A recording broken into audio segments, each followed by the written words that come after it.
Hello, good morning everyone. Radhe Radhe.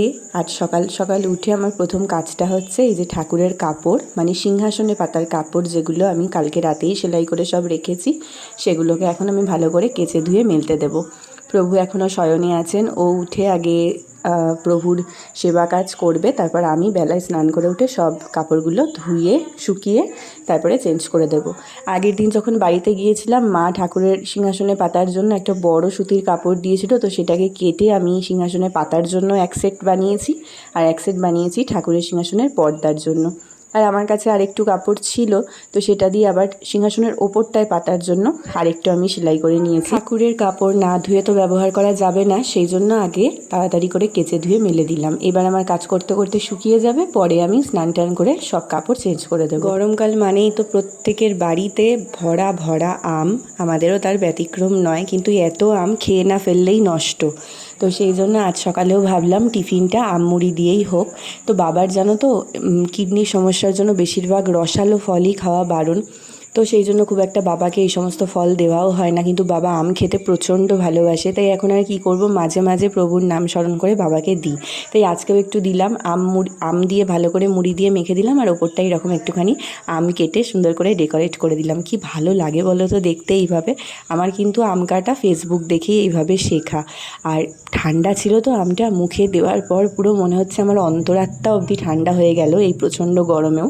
আচ্ছা, তোমরা কে কে আম খেতে ভালোবাসো আমাকে কমেন্টে জানিও।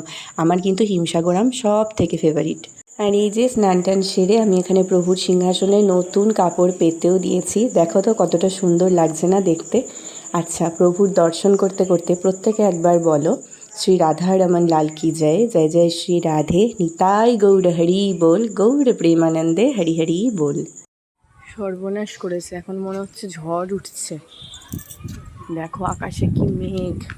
এই সাংঘাতিক গরমে আমরা প্রত্যেকেই দুফোঁটা বৃষ্টির আশায় বসে আছি, কিন্তু আমি সর্বনাশ করেছি এই কারণেই বলছি, কারণ আমার বাবা মার জাস্ট এই মাত্রই ঢোকার কথা, এখনও তারা ঢোকেনি, এখনও রাস্তায় আছে। যদি বৃষ্টি নেমে যায় ঝম করে তাহলেই তো ভিজবে, তো সেই আশঙ্কাতেই বলছি যে সর্বনাশ করেছে। আসলেও কিন্তু বৃষ্টি হলে আমরা সবাই খুশি হই, কিন্তু না, সেটা হয়নি। বৃষ্টি অনেক পরে নেমেছিল। বাবা মা একদম গলদঘর্ম হয়ে তারপরে আমার বাড়িতে পৌঁছেছিল। তো বাবা মা আসতেই আমি ঠান্ডা ঠান্ডা শরবত করে আগেই ফ্রিজে রেখে দিয়েছিলাম। দেখো মুখের হাসিটা জাস্ট দেখো। আসলে এই গরম থেকে এসে গলায় ঠান্ডা কিছু দেওয়া, এর মতন শান্তি তো আর কিছুতে নেই। আর দেখো বাবা মা এসেছে এক ব্যাগ ফল নিয়ে। কি কি এনেছে তোমাদের দেখাই চলো। এই দেখো কলা এনেছে, তারপরে এখানে এনেছে হলো যতদূর মনে হচ্ছে এটা লিচুই, হ্যাঁ এটার মধ্যে লিচুই ছিল। এরপরে এনেছে হচ্ছে মিষ্টি মিষ্টি জাম, তারপরে এনেছে পাকা পেয়ারা। এই পাকা পেয়ারাটা হচ্ছে আমার শ্বশুরমশাইয়ের জন্য, কারণ ওই যে বললাম বাবার সব ফল চলে না।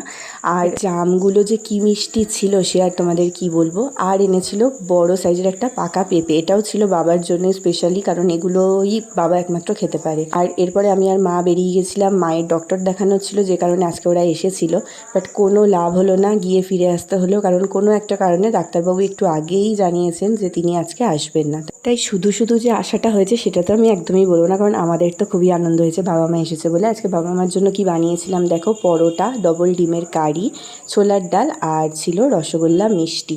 আর যেটা হয় প্রত্যেকবারই বাবা মা যখন বেরিয়ে যাওয়ার আগে খেতে বসে, আমরা সবাই মিলে এখানে বসে গল্প করি। এরপর চলে গিয়েছিলাম আমরা দুজন বাবা মাকে স্টেশনে ছাড়তে। একটু আগেই প্রচণ্ড বৃষ্টি হয়েছে, না প্রচণ্ড বললে ভুল হবে, অল্প করে একটু বৃষ্টি হয়েছে, বাট হয়েছে।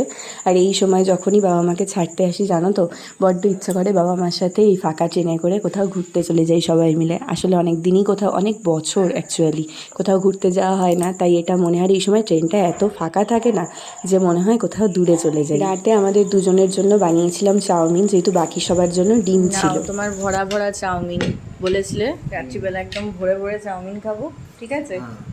দেখা যাক, খেতে থাকি। চলো তাহলে আজকের মতন ভিডিওটা এখানেই শেষ করছি। যদি তোমাদের ভালো লাগে আমার ব্লগগুলো, তাহলে অবশ্যই পেজটাকে ফলো করে দিও, আর চ্যানেলটাকে সাবস্ক্রাইব করে দিও, একটু শেয়ার করে দিও। সবাই ভালো থেকো। শ্রী রাধে।